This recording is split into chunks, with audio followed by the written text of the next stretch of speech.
chanter pour chant d'acquis pour toute nation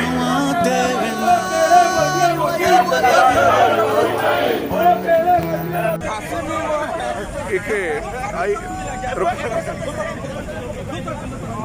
Pero ven acá, bro. Pero sométalo. I don't have the documentation.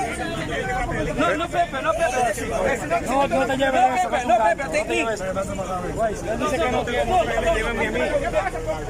Bueno, pues tiene que mostrar su documento.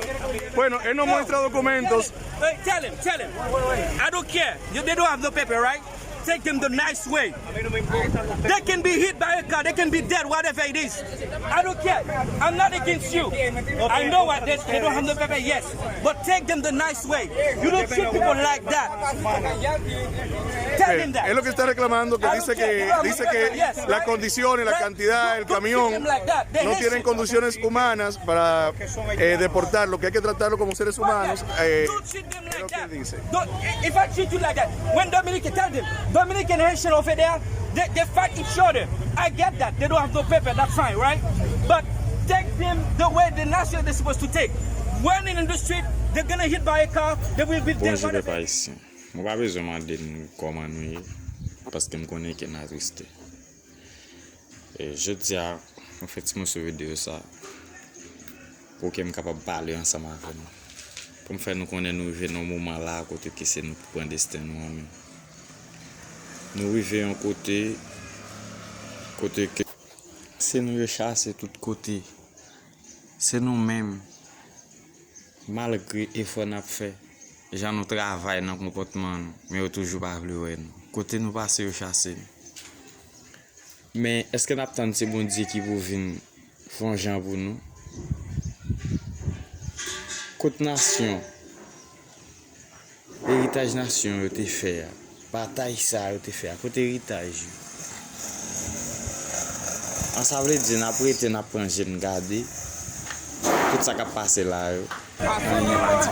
Et puis, il y a toujours maltraité.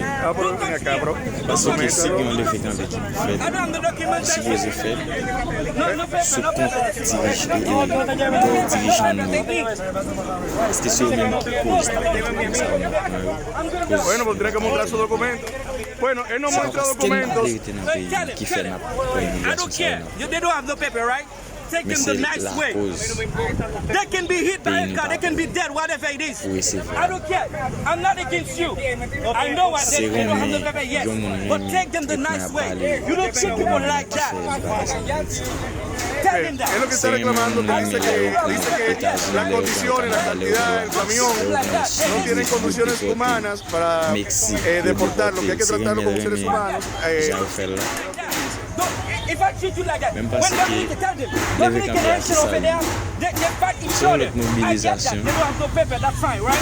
But take them the way the nation is supposed to take. Révolution qui vous fait they're gonna hit by a car, they will be dead, whatever it is. Vous ne pouvez pas prendre un pays en otage. Petit pays a besoin de vivre tant que le monde. Et là, ça, c'est comme ça que nous avons l'autre pays. Vous ne pouvez pas maltraiter nous comme ça.